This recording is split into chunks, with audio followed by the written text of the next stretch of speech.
What is good, everybody? Welcome to the Niners Nation Instant Reaction Podcast. I am Rob Stats Guerrera. I'll be here with you for the next 45 minutes or so, talking about everything that happened in the final preseason game of the year. I'm also going to be joined by Kyle Posey from Niners Nation and Michelle Majuk is going to stop by from NFL Network and Niners Nation as well. We're going to talk about everything we saw. I just want to remind you, if you haven't done it yet, please subscribe to the Niners Nation Podcast Network. Subscribe, obviously, to this YouTube channel as well. We're going to be doing a ton of video content and stuff throughout the year, so you definitely want to subscribe to check that out. Second thing, this is going to be an interactive show. We want to hear your questions. So if you've got any questions, comments, drop them in. We'll love to respond to them.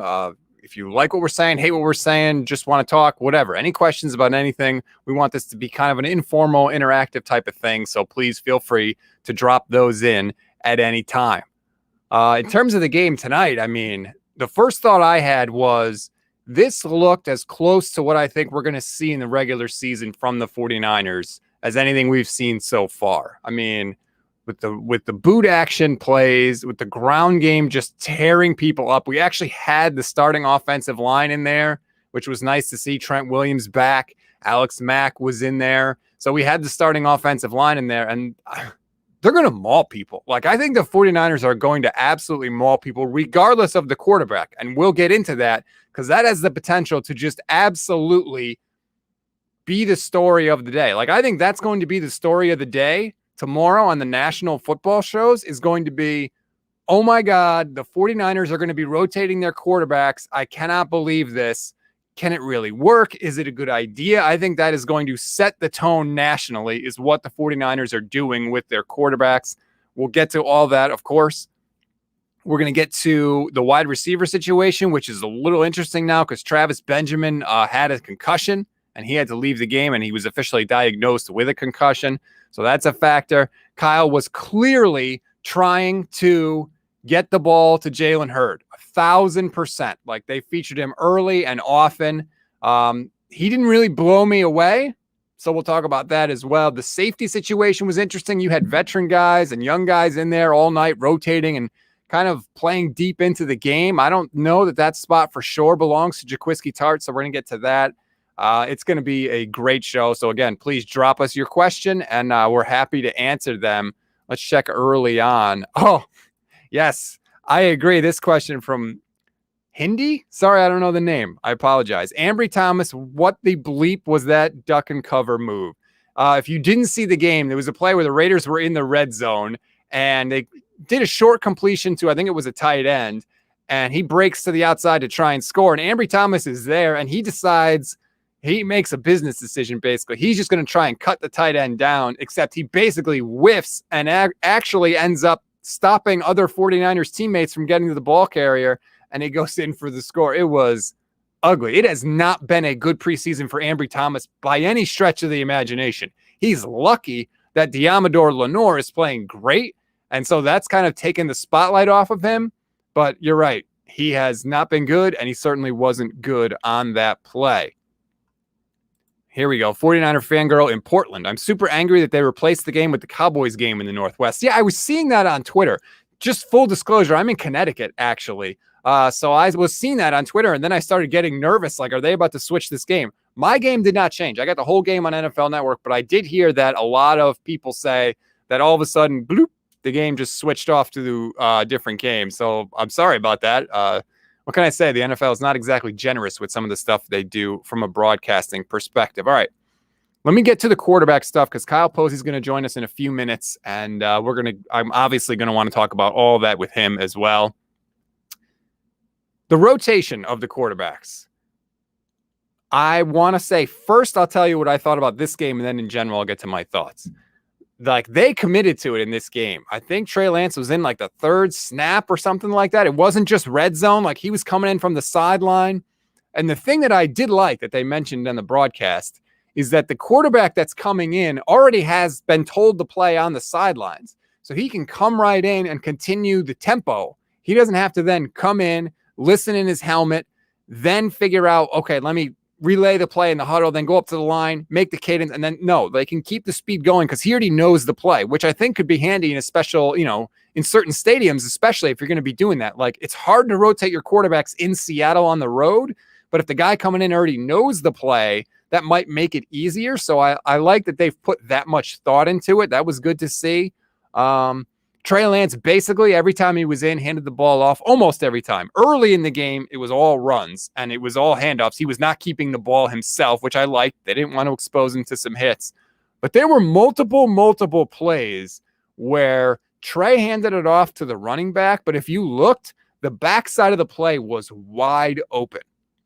And I'm talking like wide open. Like if Trey kept the ball, he could have run for 10, 20, 30 yards. That's how open it was. And I think he was kind of told like, hey, just hand it off. I still think Kyle was trying to keep him from taking too many hits. This comment from Kaleo, I'm excited to see the potential of the running game with Trey in there. It's there. You could see it. Like, he's going to put defenses in a box. And we really saw that in the red zone when Trey came in and got his rushing touchdown. That was, in my notes, I had scribbled down like the perfect play for Kyle Shanahan. That's exactly how he wants his offense to be. He wants positionless football. So if you remember on that play, Trey Lance takes the snap in the shotgun. Jalen Hurts coming around the edge. He fakes it to Jalen Hurts. So that's one fake that's going to freeze the linebackers. Then Trey faked it to the running back. I can't remember who. I think it was Trey Sermon.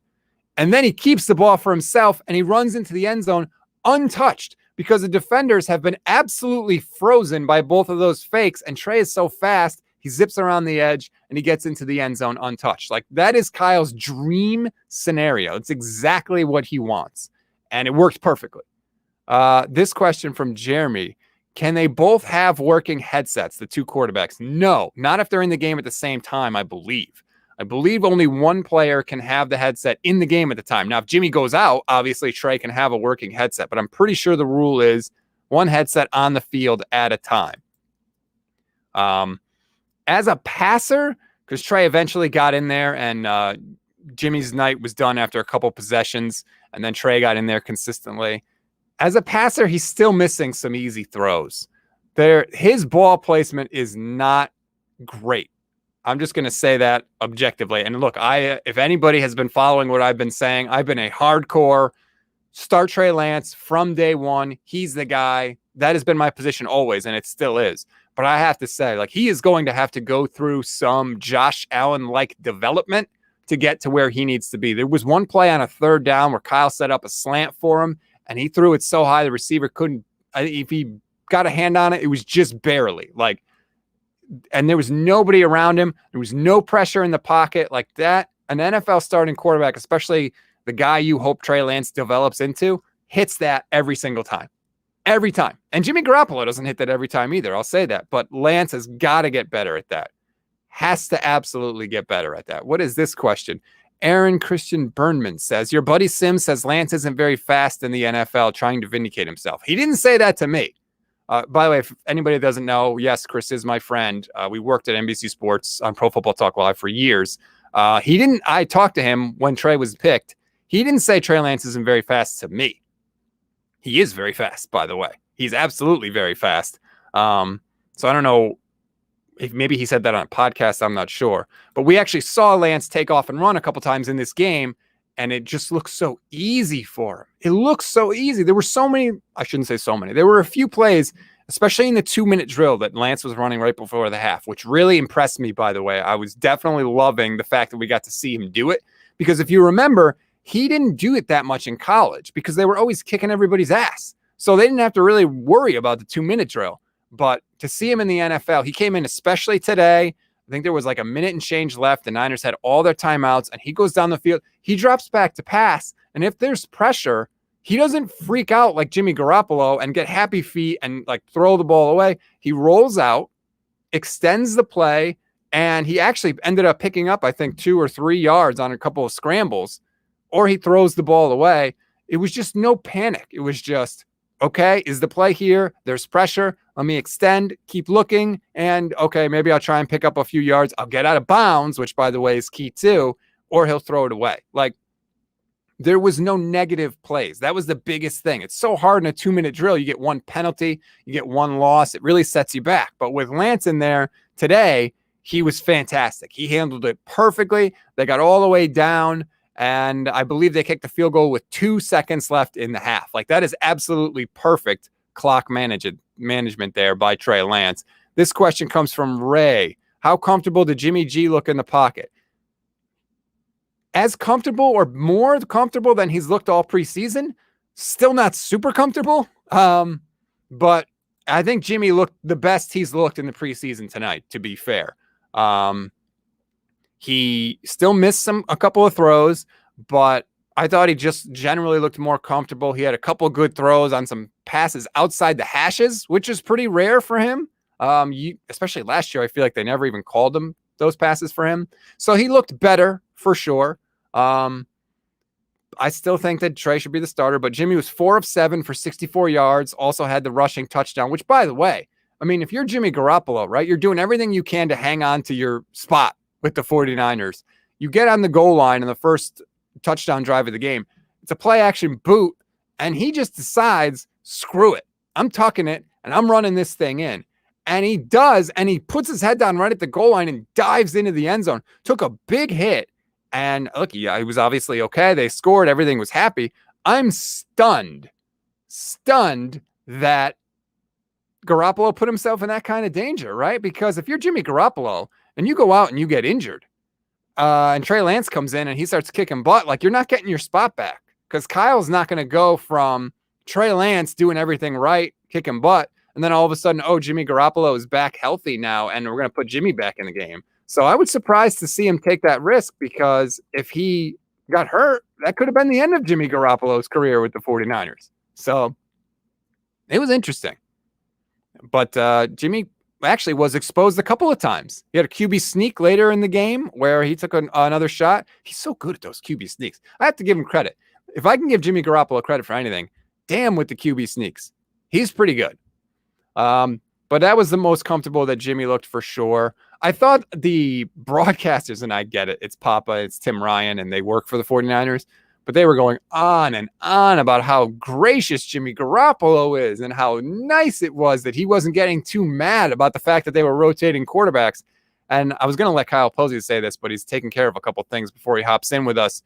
He tweeted out, and he's right, like, Jimmy doesn't have a choice. What's he going to say? No, I'm not coming out of the game. Like, Kyle tells him to go in, he goes in. Kyle tells him to go out, he goes out. So, like, he doesn't really have a choice. I don't know why they were, well, I know why they were throwing the bouquets at him, because they're trying to make nice. They work for the team. But, I mean, really, Jimmy doesn't have a choice. And if he refused to participate in that kind of a system, then they would probably just cut him or bench him or move on. All right, let me bring in Levin Black, my co-host on the Gold Standard podcast. What's up, Levin? Not much. Pretty good game. Thanks for hopping in the stream here with me. Yeah, that's what I'm here for. So I was just talking quarterbacks, Jimmy Garoppolo, Trey Lance. Were you surprised that Jimmy stuck that ball in the end zone when he ran it in and took a big shot at the goal line? Because I was just saying, like, if he gets hurt, that could be the end of him with the 49ers. Because if Trey came in and took off, like, that was going to be it for Jimmy. But he risked it, and he stuck it in the end zone. You can't play scared. I mean, if he sits out there and hesitates and doesn't get everything he can is capable of getting, then he's going to lose the starting job anyways. Like, you got to do all that you can. The job, I think, is very close. I think they honestly, I think they look pretty equal. I think in that case, I would go with Trey. Doesn't seem like Kyle's going that way. But if you're Jimmy, you got to do everything you can.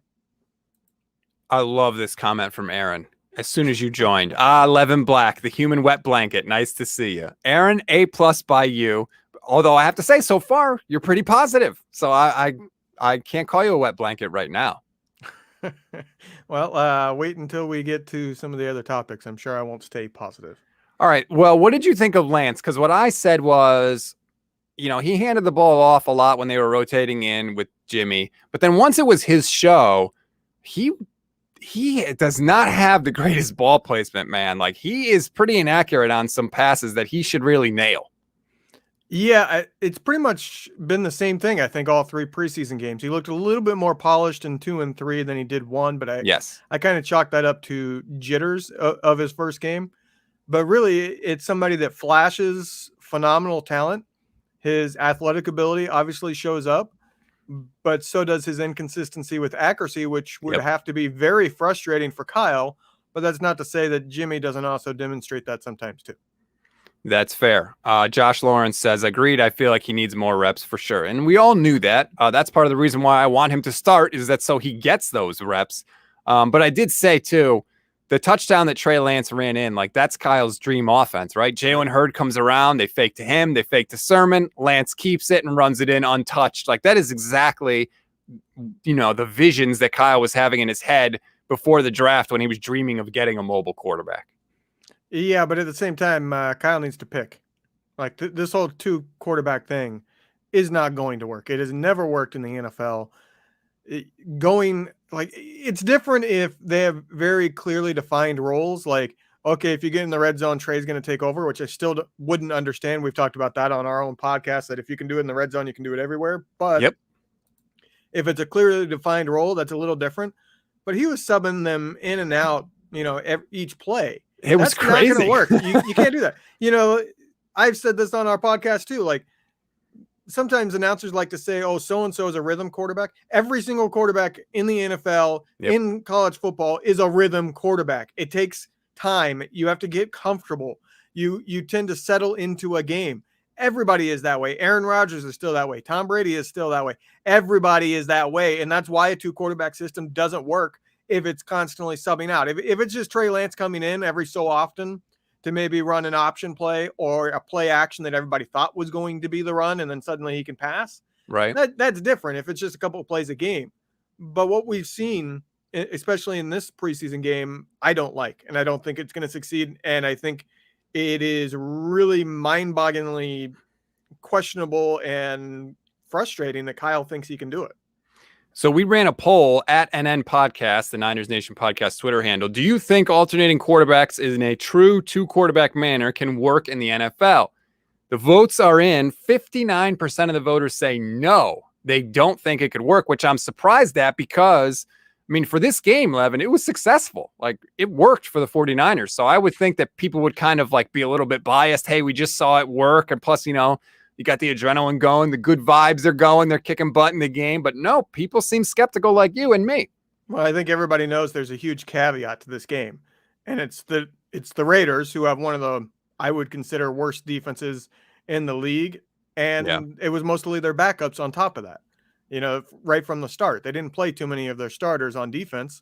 So, of course it's going to succeed in this game. This isn't a real game. It's not a game with all the pressure on the line. It's not a game where the crowd, is truly getting into it. And you got to wonder what happened. I think the biggest issue is when there's a negative play and then you immediately get subbed out. It's really hard to come back from that. And if Kyle is doing a true quarterback system, if there's a play, we've seen him get frustrated on the sidelines. If he thinks, okay, that guy just pissed me off, I'm going to take him out for a couple of plays. That's not going to work. And you don't get to recover when that happens. So I just don't understand what he thinks is going to happen. And it's really going to show its true colors when there's negative plays out there. In his mind, there will never be any negative plays. It's just going to keep working. All right, let's go beyond the quarterbacks. We're getting a lot of questions about the wide receiver stuff. I'll just throw this one up. Noel Gallagher is God says, does Hurd make the 53-man roster after today? And I mentioned it when I started. They clearly wanted to feature Jalen Hurd in this game. He got the ball early. He got the ball often. He did nothing to impress me at all, Levin. Like Kyle Shanahan said before this game, if Hurd's healthy, I know for a fact he's one of our 6 most talented wide receivers, and he's making the team. And I'm looking at him today. There was one play where he didn't even know where to line up. He had no clue. He's dropping passes that Lance is putting right on the money. Like, what is this fascination with Jalen Hurd? Because I'm not seeing it. I think it was a very mixed bag. He was consistently getting open, both down the field and on the short yardage things. I can see the potential there, but it truly was a mixed bag because you had the drops, like you mentioned. There's no reason for him to be lining up wrong, even though he's been injured so much. He's been around. He should know the system pretty darn well.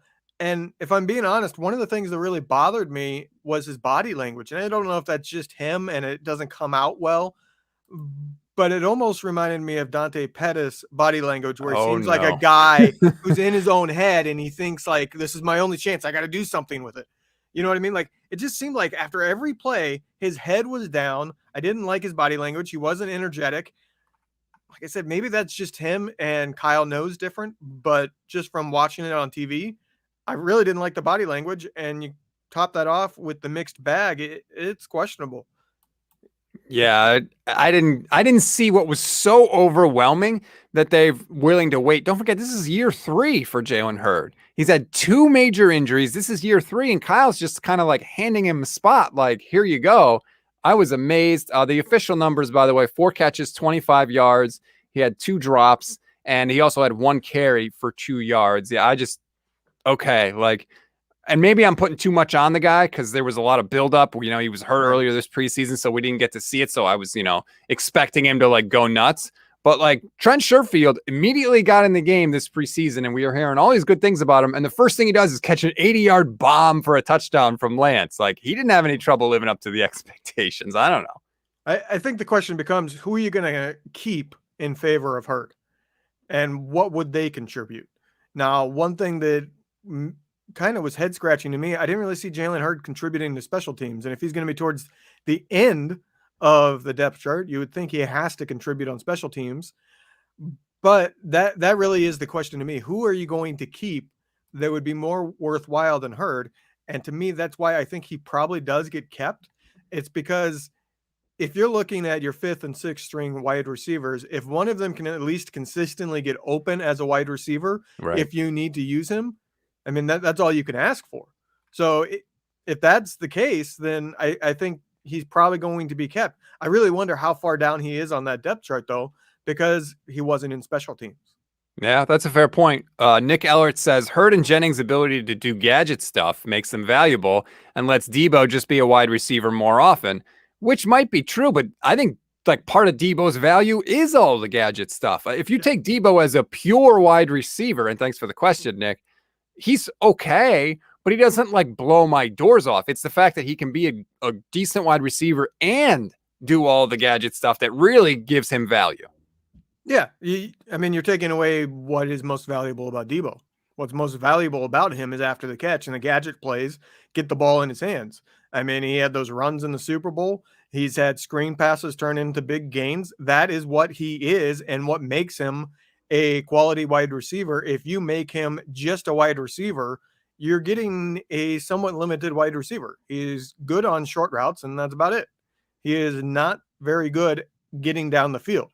That doesn't mean he can't sometimes find success on a post route or something like that, but you are getting somebody that is dynamite after he has the ball in his hands. So you want him getting the ball in his hands. And the easiest way to do that is to do it behind the line of scrimmage on end arounds and screen passes. Jennings had a drop also in this game. I can't find the question now. I apologize as I'm scrolling through. There are so many coming in. By the way, keep them coming. If you have a question, drop it in. We'll try to answer as many as we can. Did you put the drops more on the receivers tonight or on Lance? Because I actually thought I saw Lance not throw some fastballs that were still dropped. It's always on the wide receivers if it's catchable. You know, if it just barely hits their fingertips and they're fully outstretched for it, I don't put that on a wide receiver. Yeah. But if it hits both their hands, and some of these drops were more than just hitting both their hands, they were, coming right into their chest. That's 100% on the wide receivers. And quite honestly, that to me is the biggest negative going into the season. But these wide receivers, every single one of them is doing it. I don't know what they're doing in practice. Like Wes Welker, get him out of there throwing the passes. Get the jugs machine and turn it all the way up. And break some fingers so that they can catch the dang ball, because they clearly are not adjusted to Trey Lance's speed of throws. Yeah. And they're dropping other ones too. So it is a very big issue. They're drive killers when it happens, and potentially turnovers when it happens. Like, that needs to be fixed. Yeah. And like I said, it's not just the guys at the bottom of the list. It's not just Hurd and Jennings. We've seen it out of Ayuk and others. Yeah, we have seen it on Ayuk. No Ayuk today. He's a little banged up. Hopefully that's nothing serious, but with the Niners, you never know. How about this question from Julian? And this kind of transitions us into the running backs. Julian Tandy, any chance we only keep 5 wide receivers if we keep Elijah Mitchell as a 5th running back for special teams? I will say, Levin, first play of the game, opening kickoff, Elijah Mitchell flying down the field, makes the tackle. I think it was either a punt return or the next kickoff. He made the tackle again. He actually had a kick return himself, which he had never done in college, and he had a great kick return. I forget how long it was. Let me look it up real quick. Elijah Mitchell, 45 yards, and he looked really good on special teams. Like, he had some questionable mental plays in the game, but he's trying to show his value. The only way Mitchell makes his team is if he has such great special teams value. He had a good special teams game. He had, in my opinion, a horrible running back game because he only played, a quarter and a half in terms of actually being in the game. And in that time, he had 2 really bad mental errors. He had one where he literally didn't know the play. Not just that he didn't know what side to go to get the ball. He was going to block. He didn't know it was a run play. Yeah. Like, he literally thought it was a pass play, and the quarterback got blown up because of it. And then he had a false start, which as a running back should never, ever happen and is rare in the league. Like, to me, he is a rookie who has missed a lot of time, and you saw what missing a lot of time as a rookie does. To me, he is somebody that goes to the practice squad unless he's the best returner on the team or he's so crazy good that he's, a Raheem Mostert on special teams in terms of being a gunner. That's the only way I can see him making the team. In terms of as a running back, I think he's at the bottom of the list. All right, so then what does your list look like? Because we saw Raheem Mostert in this game, by the way, averaging 7.6 yards per carry. Like, Raheem it's all he does is gash defenses for yards. Jermichael Hasty looked pretty good in this game. 6 carries, 55 yards, 2 touchdowns. He's still, he can make the guy miss. I don't know how great he is in pass protection. He hasn't had any more fumbles since I think he had one in the first game. I think it was the first game against the Chiefs. That's been an issue for him, but he hasn't fumbled since then. Do you think that he worms his way onto this team?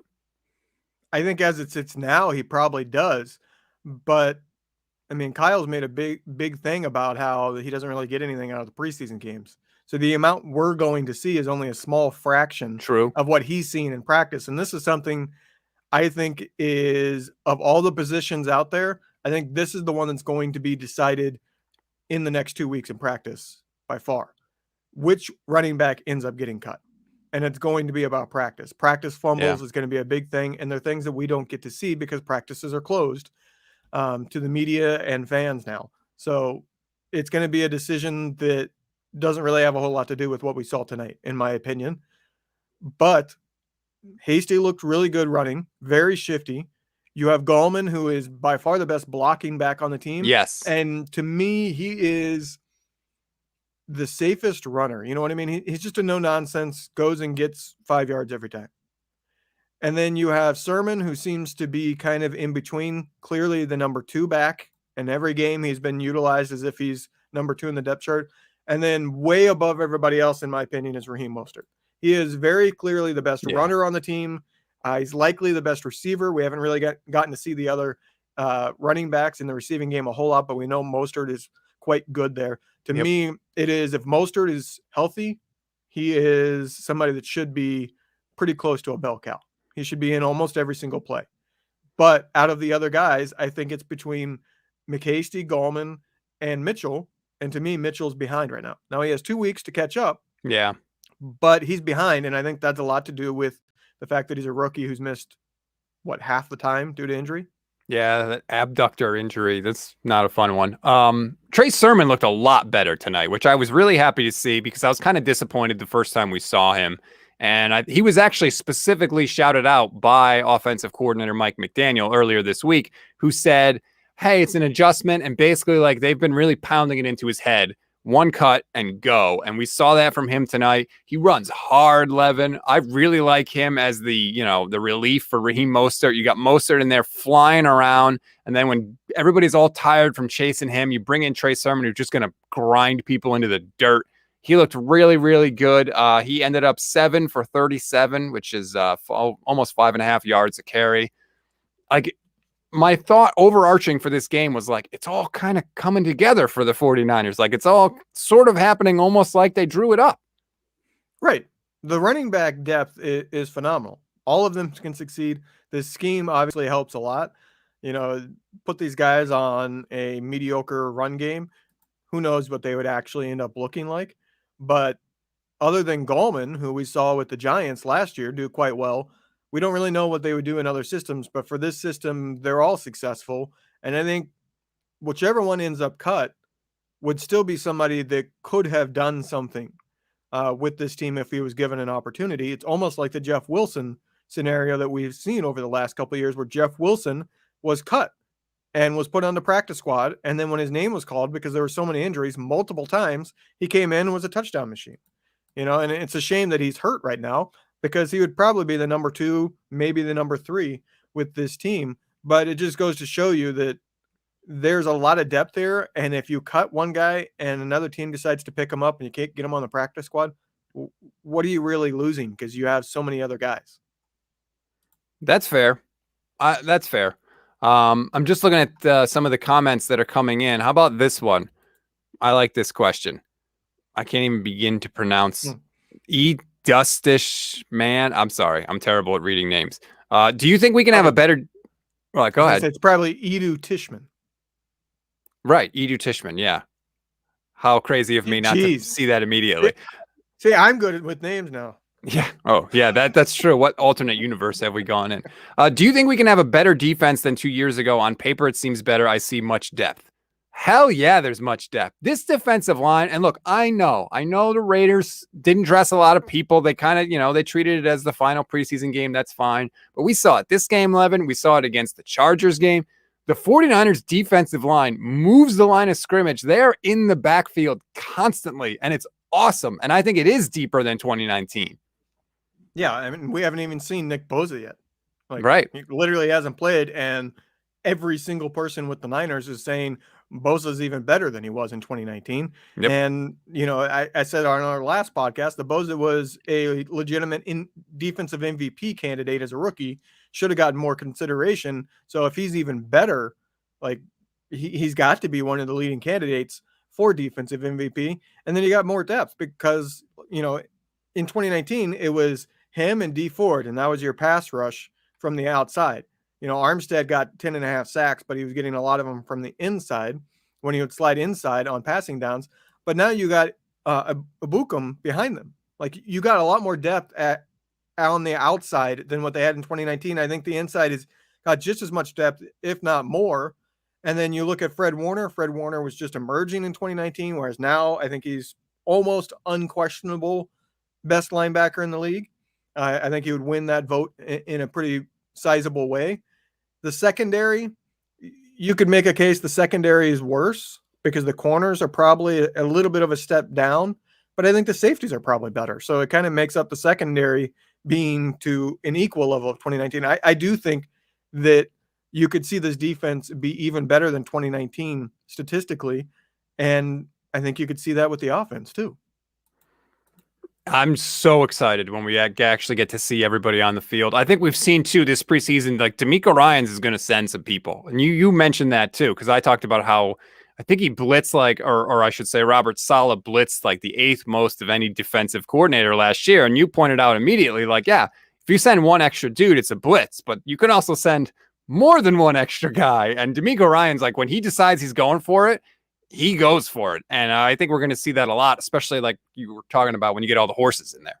Yeah, I think he did it the very first play of the game on defense. He sent, I think, 7 people after Peterman. I really want to see what this defense can do when they're more aggressive, because they have people that can win one-on-one. Bosa's going to win, 1-on-2. And the others can win one-on-one. So when you send an extra blitzer, there's not going to be help there. And we could really see that lead to a lot more turnovers, which is the one thing that this defense has been missing.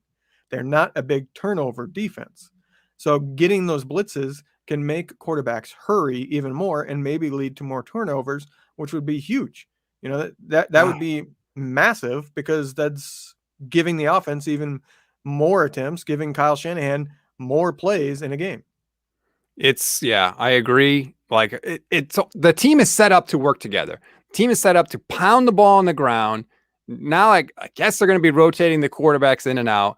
One of the touchdown drives was over 7 minutes, 75 yards. That's going to keep the defense fresh. So when they do these blitzes, these guys are going to be jacked up full of energy, and they're just going to be flying all over the place. I was just looking at Twitter while you were talking. Kyle Shanahan said he was very pleased with how Jaquiski Tartt played. It sounds like he's going to make the team. I don't know if he's going to start because Talanoa Hufanga, like the more we see him, the better he looks. He's flying around out there. He's making plays. It's different, obviously, in the regular season when I think guys will kind of target him a little, especially because they know he's not the fastest runner. But oh, look at this comment from David. How sweet tasting will Seahawks tears taste when Hufanga has more sacks than Jamal Adams? All right, now you may be jumping the gun there a little bit, David. I like the enthusiasm, but Hufanga's looked good. Yeah, he's looked great. Arguably looked like the best rookie on the team. Trey Lance, obviously, people are excited for, but he has shown some rookie things there. Hufanga hasn't shown too much. I mean, his very first opportunity in the first preseason game, he took a bad angle. But other than that, he's looked like a true starting caliber, and Kyle mentioned that he has a chance to start. I don't know what they're going to do with that other safety position. Of all the starting positions on the team, that's probably the biggest question mark. Like, we're pretty confident now Jimmy is going to be the starter. And all the other starting positions are pretty much well known. Yeah. That strong safety position is very much in the air, and it's not just between two people. Like, Tavon Wilson has a chance. I would think that's less likely after what you saw tonight. Yeah. Kind of the hierarchy of who got in when. But that could have just been they wanted to get the rookie in there more and see more of the rookie. Who knows? But you could also see a rotation going in there, which I think would be kind of interesting. We're just going to rotate everybody. It's going to be a free-for-all. Kyle Shanahan said, by the way, I'm just looking at some of the post-game quotes. The Trey Lance, I don't know if you saw this, Levin. He was holding his finger after a follow-through. He hit it on somebody's helmet. He said he jammed it on his follow-through, but it didn't appear to be serious, so that's good. Kyle also said he won't reveal his starting quarterback, but that everybody has, a good idea of what's going to happen. He doesn't want to announce it today. Cam Inman said, I'd guess perhaps tomorrow, perhaps later in the week, perhaps next week. It doesn't really matter. I think what we've seen tonight is like, who cares who's starting? What the real question is, how often is he rotating Trey Lance in there? That's going to be the question, because like there's going to be a weird point where like if he keeps throwing Lance in there, eventually it's going to be like Lance's team. It's like, what's Jimmy doing in here? It can go a lot of ways. A lot of it, like I said, is going to be about when a bigger play happens. If there's a big negative play, like an interception, does he bench that guy for the rest of the game? You know what I mean? That's why a 2-quarterback system is so difficult, because if somebody has a really bad play, you kind of want to bench them for the rest of the game. But if you do that, they get destroyed confidence-wise, and it's really hard to come back from that because it's hard to get your rhythm back. That's what I was saying. Every quarterback's a rhythm quarterback. So it would be interesting to see what Kyle would do in the scenario where there's a bad interception with either one of them.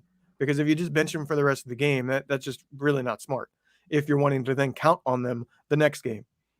But I did have this thought tonight, more in the lead up to the game, and especially after watching the game and the rotating. Whoever the quarterback is, I think this team has a very good shot of setting the team record for points, which I think is 505 back in the 94 team. Wow. They were close to it in 2019. You're telling me this offense isn't better than 2019? I think it is. It could be. I'm trying to look that up real quick. I think the receivers are better. You had a rookie Debo, and then you added Emmanuel Sanders halfway through the season. Those are pretty much the only notable receivers that you had. This year, you're starting with Ayuk and a non-rookie Debo. Plus, I think I like the depth behind the top two more than I liked it in 2019. You still have George Kittle. You still have the dominant run game. And you still have Jimmy Garoppolo, who, if healthy, should be playing at 2019 levels at least. And if he falters, you have Trey Lance. So you have better depth at the most important position. That's fair. I think if the rotation works the way they want to, they're going to be much more effective in the red zone. That was really something that kind of crystallized for me tonight. Just the amount of creative stuff. I mean, you only have to get the linebackers to freeze for a second in the red zone, and then you have the advantage. And the 49ers can do so many things with with Debo. And I mean, we've seen George Kittle get tight end sweeps, not to mention all the crazy stuff they do with Juszczyk, with the way he like sets up like he's going to block and then spins around and goes the other direction. Like they might be able to end so many more of their red zone possessions with touchdowns, with runs, and not have to risk Jimmy Garoppolo or Trey Lance throwing an interception in the red zone, which how many red zone turnovers did we see from this team last year? That could really, if they're going to go after that scoring record, that's going to be how they do it. Right. And that's the biggest reason why they would be able to set it, because they were mediocre in the red zone in 2019. And that is a very big factor in how good your offense is. If you look at the top offenses, most years, the top offenses are all highly effective in the red zone. Yep. So the Niners in that way in 2019 were a little bit of an anomaly because they were second in points, but they were only mediocre in the red zone. So if Trey Lance is able to really play in the red zone and that's really the way they go, that alone, even if Jimmy Garoppolo plays the rest of the time, would be enough to push towards that record that the 94 team set. And you got to think about it in this terms. With the extreme speed Mostert has, how the heck do you defend an option play with Trey Lance and Mostert? Like, you got to get to the inline and get to the outside if Mostert is running a potential outside run. You have got to sprint there, and if Trey Lance sees that, he can just keep the ball and cut straight up and get the 5 yards or whatever to punch it in. And there were good strength there as a quarterback too. So it's not like he can't hit a guy at the one and push his way in. Absolutely. And there were a couple of plays where Lance gave the ball to the runner, but the backside was wide open. Yeah. I want to bring in Kyle Posey here. What's up, KP? Nice hat. He's got the giant straw hat on. I like it. Thanks for hopping in. Of course, man. What are we talking about? What did I miss? Well, you missed basically our thoughts on everything, but we were specifically just now talking about the red zone. I mean, the red zone, like that possession where Trey Lance runs it in, that's Kyle's dream, right? Fake with the receiver on the end around, fake to the running back, and then Trey keeps it. Like, you're putting linebackers in a box right there. Yeah, if you watch their second level defenders, I think 3 of them went the wrong direction. And that was the case for, I think it was like 2 other run plays where they have no idea who has the ball. When you have no idea who has the ball and quarterback runs a 4-5, and then you have probably Debo is hurt in that situation. So a 4-3 guy, I know he didn't run it, but everybody knows he's faster than what he ran. And then, of course, you have Raheem Mostert, who's like one of the fastest ball carriers in the NFL. That's going to be tough, man. Like, that is going to be really hard for a defense to defend, especially in the red zone, because if you take a wrong step against these guys, especially, you're doomed. So, yeah, it's going to be fun, man. I don't know how you take Lance off the field in the red zone. Were you surprised at how they used the quarterbacks tonight? Because it wasn't just like, okay, we're in the red zone, bring in Trey. It was basically like, bring in Trey whenever the hell we want. Yeah, it was almost like pull a play out of the hat. Oh, play number 4. All right, let's get him in there. 2nd and 10. Play number 7. All right, let's put Jimmy back in. There was no real rhyme or reason. So it was probably intentional. It was probably just to throw them all off, or both quarterbacks off, and just get them out of rhythm, which is kind of weird to say out loud. But I mean, it didn't seem to affect him totally. I will say, though, that once Lance was playing just solely, it seemed like he was in a better rhythm. But that's going to be anybody, you would imagine. So I guess that's not really saying much at all. Did you think that Lance, like, I thought he looked better when he was his show and he wasn't rotating in and out. But I was just saying 11, like, his accuracy, I'm starting to get a little worried now because he missed some throws badly. Yeah, that's who he is, honestly. And that's who he was in North Dakota State. Sure, he's getting better as a quarterback, but to expect his accuracy to improve just kind of overnight, because it's been like a month since they've had training camp, feels like it's just a little short-sighted.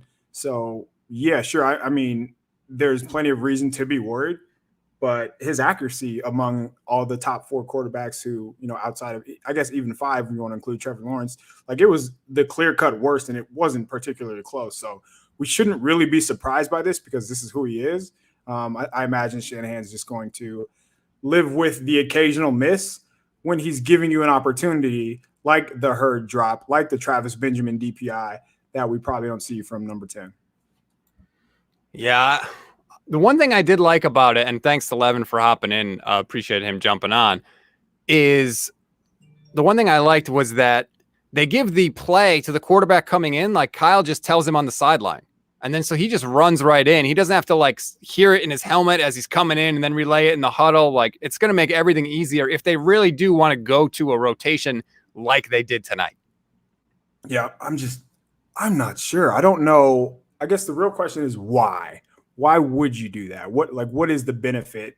You want to get your guys in rhythm. And it seemed like even Jimmy looked like he was starting to build a rhythm and then yanked. So yeah, I'm not sure what the point is. Of course, it's preseason. So they're just tinkering with things. They're playing around with things just to see how it looks and how players react and whatnot. But it would be really bizarre. Did you catch him at halftime when he said probably not when asked about is a QB rotation smart to do during the regular season? No, who said that, Jimmy or Kyle? Kyle Shanahan. He smirked and was like, ha, like his typical laugh. Ha, probably not.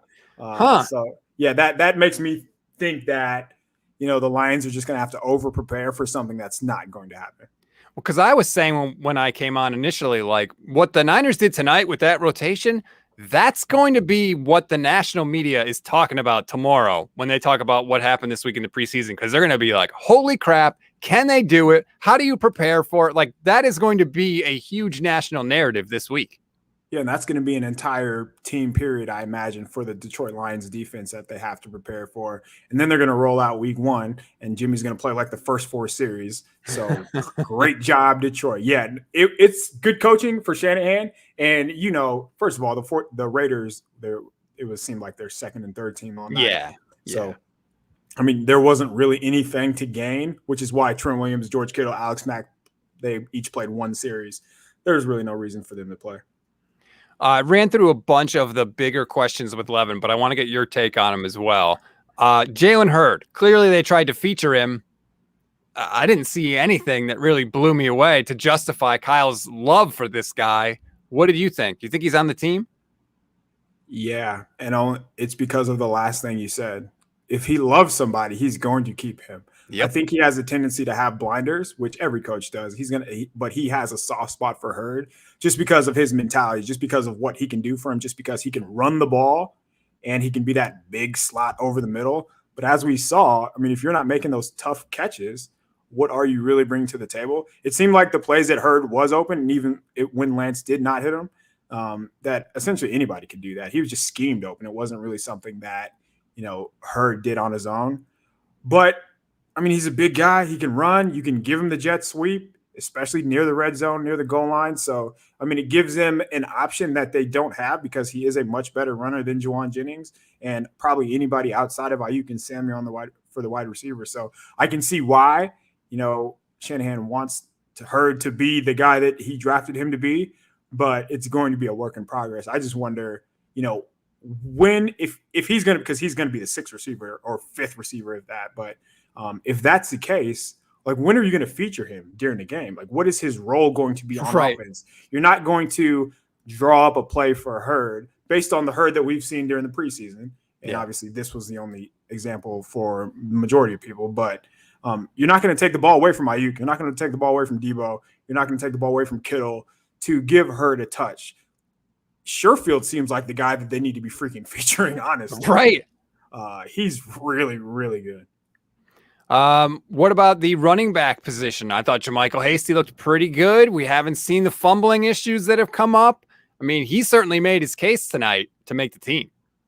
Yeah, man. Hasty is a quick little jitterbug who just finds green grass, it seems like. And whenever there's a rushing lane, he makes the most of it. Between him and Elijah Mitchell, because that's another guy who looked good. He had the false start, and I think he went the wrong way on one play. Yeah, he did. I wonder if he was just so excited that he knew he was going to get the ball, knowing damn well Trey's not going to pull it because he has that electric collar on him. But I think he just got a little over himself on that one. But I think between those two, you have some really, really electric runners because Mitchell's really fast. And what you saw today was he can build up that speed and run a dude over. Which he really blasted somebody in the hole. That was fun. How about this question from Larry? When the cuts come out on Tuesday, do you think there will be any surprises? I guess it would. What qualifies as a surprise is the question, because I really don't think so. I think it's going to be pretty cut and dry. Yeah. I'm going to work on a 53-man projection, and I think 2 quarterbacks would be a little bit of a surprise. Would you say? I would be surprised if Kyle does it. I think he should do it. But I agree. Like, he seems to like to keep 3, which means yay, more Nate Sudfeld. No, so that's my thing. My surprise would be that he does keep 2 quarterbacks. We don't see anything or any type of rotation that we saw today. And I mean, what if both of them go down? You have much bigger problems than fielding Nate Sudfeld. I think that they're going to keep. Is Dante Johnson going to make the team? No, but he'll probably be back at some point. Right.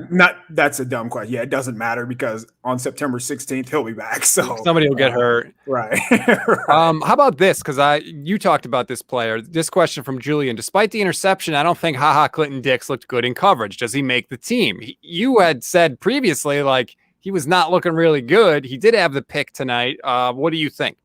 Yeah, I don't think he does. I don't know how you justify him over Hufanga, Tart. You have Jimmy Ward, obviously. So I'm not sure why you would. The interception that he had was thrown like 20 yards over the receiver's head. It was a classic special. Yeah, it was a classic Nate Peterman. That's what it is. It was one for the old times from Nate Peterman. That's what that was. But I mean, there are times where he just looks like a little lost in coverage, and he just kind of freelances and does his own thing. And for what D'Amico Ryans does as a defensive coordinator, you can't have that. It seems like everybody's so well coached that I wouldn't really risk that with I'm always going to bring this up. I just wish Tarvarius Moore was here so we didn't have to have these type of conversations. Yeah. But it's going to be Tavon Wilson. It's going to be Tart. It's going to be Ward. And then it's going to be Hufanga. And I don't think there's a real reason to keep another safety just because you have Marcel Harris who's going to make the roster. How about this? And I'm sorry, my bad. I clicked on the wrong one. This question from Nick. Injuries wise, is this about as good as we could have hoped for the preseason heading into the regular season? I mentioned it. Travis Benjamin did have a concussion. Obviously, that's terrible. But especially compared with what we've seen recently, I feel like they're in a pretty good spot heading into the regular season. If you told me that this is where they would be 3 weeks ago, I would have said, yes, I'll take it. Right. So no starter is hurt. Right? Like, everybody is healthy. Everybody's pretty much good to go. You have D Ford who didn't play, Nick Bosa who didn't play. They've been essentially in bubble wrap as they should be. I mean, Ayuk was hurt, but I don't think it's serious, right? So maybe not. So he had the remember, almost exactly this time last year, he had the hamstring strain, and that lingered into week 1 that caused him to week 1. So we'll see. Shanahan said he'll be back next week. So I mean, we'll see if that's just coach speak, or we'll see if he's actually on the field. Yeah. But I mean, there's no doubt Ayuk would be a big loss if he can't play week 1. But again, it's the freaking Lions, man. Even if they don't have Ayuk, if they can't beat the Lions with Ayuk, then we got bigger problems.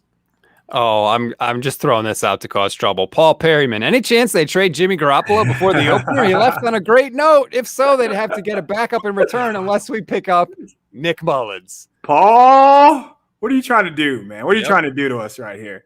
The only way that they would have traded Jimmy before the opener is if Lance would have hit all these passes that people are complaining about that were high.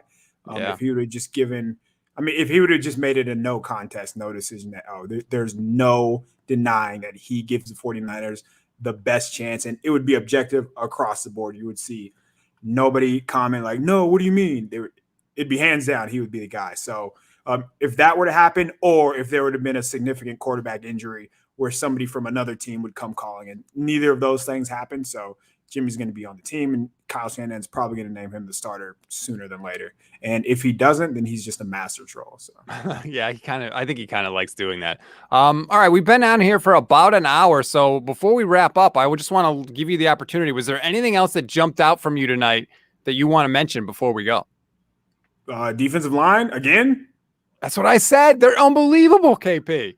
They have just unreal. So Zach Kerr started 4 games for the Panthers last year. He played a lot for the Panthers, and he's like 10, 11, 12th in the rotation on this defensive line, just to give you an idea of like how deep they are.